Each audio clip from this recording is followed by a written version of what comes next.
Hi, I'm Edward, and this is Moving Matter, where I talk about all things spirituality, consciousness, ascension, and so forth. So today's video is all about cord cutting, specifically shamanic cord cutting. So this is something that I first started at the end of 2020, and not having been familiar with shamans and knowing too much about them, I understood that they work with spirits in the spirit world and had something to do with healing, but I didn't really know much about it. And so I didn't really have preconceived notions, and I certainly didn't have a negative interpretation. I just couldn't relate to it because it was something that I just never experienced. So when I first went, it was only in my second or third session that I cut a cord, and I realized being a victim, well, I don't view myself as a victim, but having had childhood trauma and being a victim of child abuse, very psychotic and psychopathic child abuse, which I had resisted. But unfortunately, because I was terrified as a kid, and I'd resisted and fought back, and I didn't want any of this to happen to me. The person that did this was extremely psychotic, and because I resisted, he had threatened me, and he'd said to me to program me and to keep me silent. He said, if you ever tell anyone about this, I'll kill you in your sleep. So he terrorized me as a kid. And so at the age of 9, I tried to tell my mum about this, my adoptive mother, and I struggled to get it out, but she denied it all and basically invalidated me, and that's because she had her own trauma that she hadn't dealt with, and so she was triggered. And also because she had adopted us, she worked so hard to adopt us, my younger brother and I, that the idea that she hadn't protected us from something like this was something that it was too overwhelming for her. So I certainly don't have any grudges towards her, because part of the healing process is letting go and forgiving. So for me, this issue was never addressed, and it became a repressed trauma. So it was only at the end of 2020, and that's the other thing, it caused lifelong insomnia, anxiety, paranoia, and feeling on edge, feeling threatened all the time, hypervigilant, stressed out, that sort of stuff, which all of it cleared once I became aware of it. And then once I did the shamanic cord cutting, like, the whole thing was done. Like, it was just, everything was sorted. And so I think my second or third session, I cut this cord with this particular psychotic person, and I became aware of it because I'd received a lot of guidance telling me there was a cord there, and that's when I learned about this concept. So effectively what happens is we all have our ego attaches, because we're all in our ego, not in our spirit, we're not balanced. Our ego attaches to people and detaches. So what happens is, through our ego, we attach and forms connections, and it's all done behind the scenes. So our ego is based on frequency, and our soul is based on vibration. And so through our ego, what happens is we are constantly like creating connections energetically with people. And what's happening is we're doing this because if we'd activated all 12 chakras, all our DNA strands, all 12 were unlocked, and we were completely in a state of harmony, like the way we were designed and built to be from day one originally, before everything changed.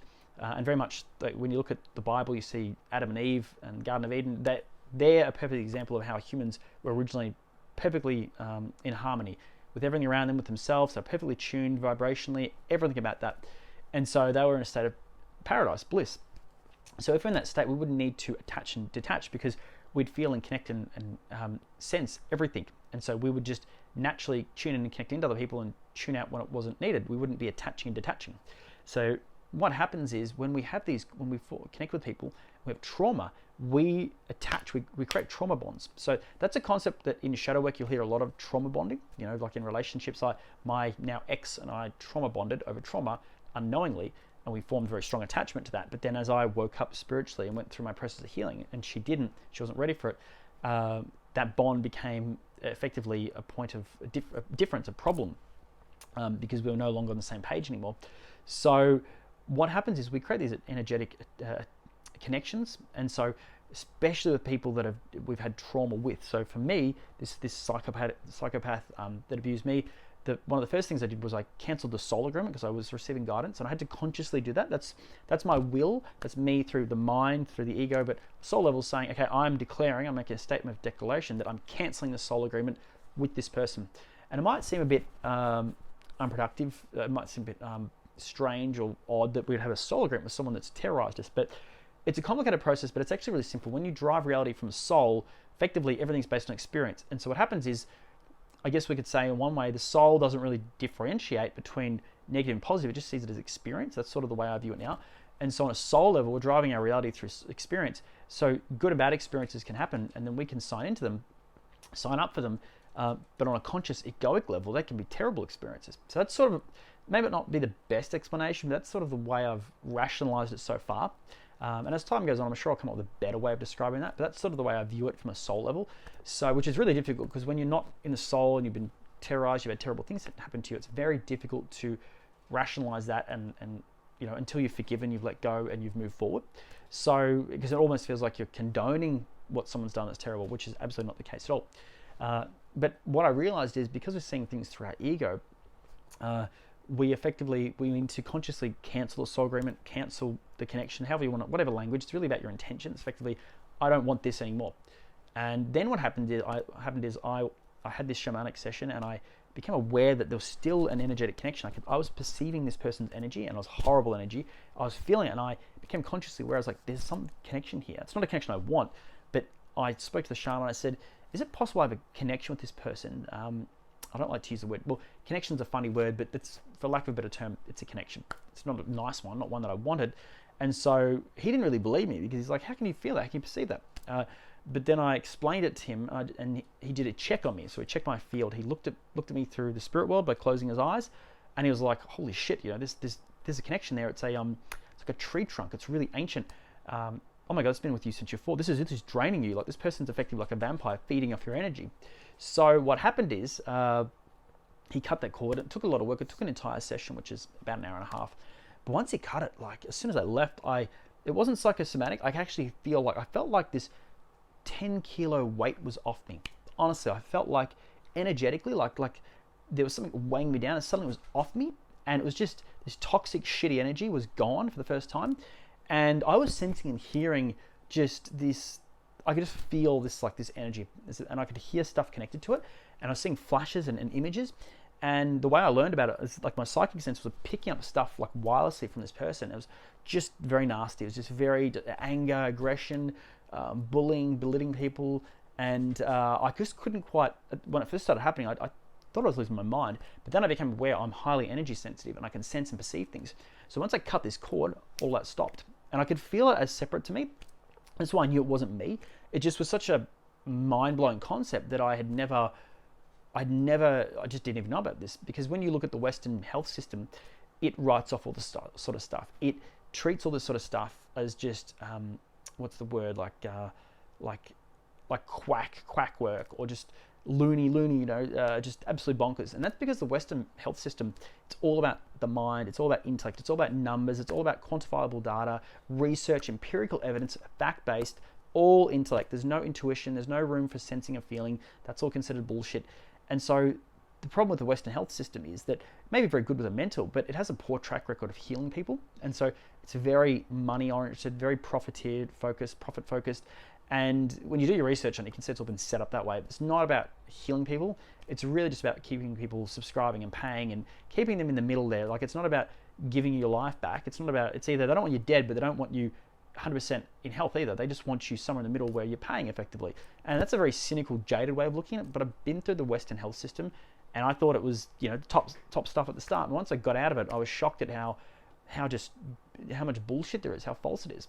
And there's no focus on holistic healing. There's no focus on naturopathy, homeopathic options, that sort of stuff. It used to be like that in the early 1900s, but things changed. It became very profit run and very corporate run. And they'll tell you it's not. They'll give you a million reasons why. But I learned that firsthand. And so I learned to heal my body through naturopathy, through using my intuition, but also studying and researching how the body worked, and eating the right foods, and cutting all the foods out that are promoted so heavily in Western diets, and it's all just shit. And so as I did that, I was able to sense and perceive and feel more. And because I was already energetically in my feminine energies a lot more balanced, I was sensing, like, avoid this, do this, and I was getting a lot of guidance from my higher self as well. And so as I sat down and did my shamanic work, just learning this concept, we all have these energetic anchors pulling us down, these cords, was such a mind-blowing concept. And I'm so grateful I've learnt this, because as I've cut each one of these cords, I've just noticed a distinct shift where certain people had, like, their energy really affected me. It was like weighing me down. But once I cut the cord, I was shocked that it's almost like having a little invisible wall up, and it's like they could no longer, that cord was gone, because I'd formed these cords in an unconscious state, attached to people. I had to go by one and cut them all. And that's why they were there. Whereas now I'm not. I've got my boundaries up. I've learnt boundaries. I've learnt how to wall people off and not attach and detach. like that. And so that's something I'm still practicing that. But when you have your boundaries stripped away from you and you're violated and you're just terrorized as a child, that's something that you need to relearn. Like a muscle that hasn't been used for many years, it's atrophied. So I've had to relearn that, and that's because I was soul fractured in my childhood, and that soul fracture meant that part of me was so wounded, damaged, it never got a chance to grow up. That's the wounded child in me, which is another shaman term. And so soul fracture and wounded child, effectively, you could look at that as interchangeable, those terms, those concepts. So as I learned to put those boundaries up, I don't attach and detach the way I did in an unconscious state, because I'm much more conscious now. So when it comes to shamanic cord cutting, you'll often, you'll see blogs and you may see YouTube videos and so forth. People talk about just cutting the cord and doing it yourself. And in my opinion, that's not accurate, because I'm by no means an expert, but I've had a lot of experience with this already, and I certainly can't cut cords. And it's something that all the research, talking to the shamans, takes years and years and years. And you need practice, and you need an expert who's got a very strong lineage behind her or him to teach you and so forth. So the idea that a cord can just be cut on its own, which I've had people I know where I've talked about this, and they go, "Oh, I'll just do it myself." And I try and tell them, it's like, you can't just do it yourself. No, I can do that. It's like, that's their ego popping up. It's like, all right, you think you can do it? I'm not going to sit here and explain it and try and argue or anything like that, because there's no point. The person won't listen. They have to learn for themselves. But what I'd say is, from my experience, I was very lucky that I found someone that could cut cords really well and do it very effectively, and I noticed it, and I became happier as a result. Because the more you get your chi back, which is your soul's energy, the more it permeates through your body, the more it flows through you, the more that you start to reclaim your spiritual sovereignty. So effectively, in humanity now, we've all been spiritually repressed, and our ego's really high, but our soul's low. And we can think our soul's high, but it's not, because our ego, the more we're up here, the more we think, and the more you have to justify, and the more you have to validate and so forth. That means we're in an ego state. Whereas when we're in the soul more, we just feel, we just know it. We know our feelings. So there's a sort of a formula, if you will, some steps that I have, which is feeling, knowing, truth, clarity, thought. So effectively, your own, you've got a feeling, you know it because it's your feeling, and then it's true to you, so it's clear, and then you can think about it. That's the process we're meant to be working from. That's driving reality from a soul perspective, from a spiritual perspective. And so as I've seen, I'm quite surprised where I've seen a lot of people say, I can cut my cord. I've saw a blog article to cutting cords, and I've seen these blog articles, I've seen videos and so forth.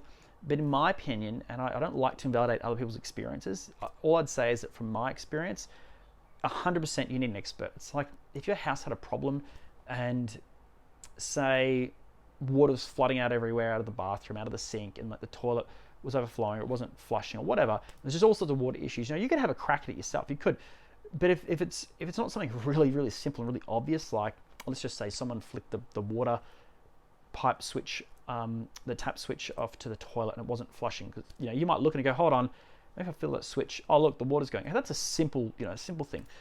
But when it comes to more complicated issues with water, with plumbing and so forth in a house, you bring in an expert, because they're trained, they've got experience, they're qualified.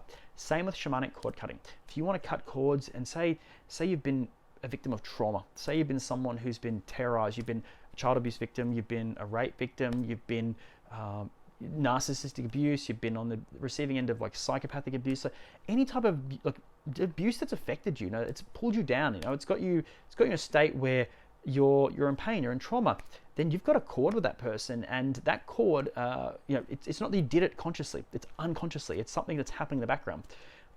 It's been formed, and generally the worse the trauma, the more intense the cord. And so what's happened is it's an energetic thing. It's almost like a whiplash effect, where that person's violated you, that energy's, that horrible feelings on you, but then it's like the cord has become very intense on them. Once you understand that you can cut that, and a qualified shaman can do it, that's when you start to really reclaim your spiritual energy, because that person's effectively still vampiring you. Because these people that behave in a way where they need to terrorize other people, they're looking for hits of adrenaline, they're looking for hits of stimulation, they're looking for hits of they want to feel something, so they do it because they're numb. I don't like the word emotionally numb, so I generally like to say numb from feeling. They're numb from feeling, so they're out there getting their hits by just terrorizing people and attacking them and just feeding off them. They're low vibrational people who are feeding on the human race. And so what happens is you're becoming, fodder for them. Your supply. Like in psychology and psychiatry, they talk about narcissistic supply regarding narcissists. So what's happening is, effectively, that's a great term, because all these people that do this, that create this trauma, they're effectively getting their supply off you. They're getting high off you, and for lack of a better term, to really simplify it. But what happens is that cord is still formed. And so if you visit a psychologist and you talk about this, they'll just look at you and think you're a loony. If you show them this video, they'll think it's bonkers. So this is a spiritual concept. It's something that it sits under metaphysics. It's not something that we can sit here easily and go, oh, here's 10 years worth of academic papers on this, this, and this. I mean, we might actually, if we actually had a bunch of shamans and we sat down and treated this from a very academic perspective, we could probably find a way to intellectualize it and explain it all and actually get verifiable data to say these people are less depressed now. They've got these say 10 victims of say let's rape, 10 victims of rape who had terrible depression, terrible anxiety, who've been in a terrible state.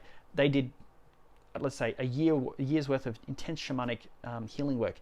We found after that these people reported less depression, less anxiety. I'm sure if we approached it that way and had scientific, as long as if the research was being done in a way that was looking to validate and looking to find a positive solution, I'm absolutely positive that we could do that. Because you look at psychologists, a lot of what they do, it's the mind, there's talking. Psychologists don't generally prescribe prescription medications, whereas psychiatrists do, at least here in Australia. So they would have all sorts of studies and stuff like that, and I'm sure we could do the same for shamans. But the thing is, right now, it's not accepted as a valid form of treatment, even though I think it's highly valuable, it's highly important, and it's extremely underrated in what it can do because it's so powerful. But it's one of those things where it's something you have to feel, and so a lot of people can't quite feel, and they don't perceive it as really affecting them yet. And so shamanic work is something that I would recommend in terms of cord cutting, because if you've had any trauma, as I said before, it'll absolutely change your life. Like it did for me. It really, to cut that cord with this psychopath, and to feel it and sense it, and to no longer have those issues anymore, to have that, I always felt like it's kind of like something was eating away at the back of my mind, and I couldn't quite explain it. But then the shaman said to me, goes, yeah, he referred to as the underworld. So shamans got their own lingo and their own speak, and don't let that turn you off, because I was able to translate it. And he said, I can't really explain this energy, but it's sort of like piranha-like energy. It's just been like nipping away at you. And I said to him, I was like, you're right. Like it wasn't a piranha. It was the energy, the feeling that I got. He was right. Like once he cleared it, I was like, yeah, something in the back of my mind has been eating away at me. And it's this guy's energy, this terrible, what he did, the psychopath behavior. But what he did is the shaman explained it in such, like with such finesse and such detail that he was able to relate it to like an animal. But the behavior, the energy, and you think about piranhas, like they've got they're ugly looking, they've got nasty looking teeth, the idea that they're nipping away at you and so forth, that perfectly encapsulated the energy and the feeling that I was experiencing from this crappy connection. So cord cutting is something that I cannot recommend enough. But as I said earlier, it's not something that I feel can be done on your own. I think you really need to see an expert. You need to find a really good shaman. There isn't sort of an online rating review system that I'm aware of where you can go, oh, this shaman's good, but this one isn't so good. So going by my own experience, the shamans I generally avoided were ones that really talked about, they really had an obsessive focus on plant medicine, and that can just be like naturopathy, it can be ayahuasca and sort of stuff. There's nothing wrong with that. It's just that I sensed intuitively, I don't want someone that's going external to heal me. I want someone that can heal me through themselves. And I didn't even know what that meant, but I just knew it intuitively. And so when I sat down with the shaman, it was all him. Yes, he had crystals and so forth, and he had certain music that he played, and he had maracas, and he explained to me it's got to do with vibration.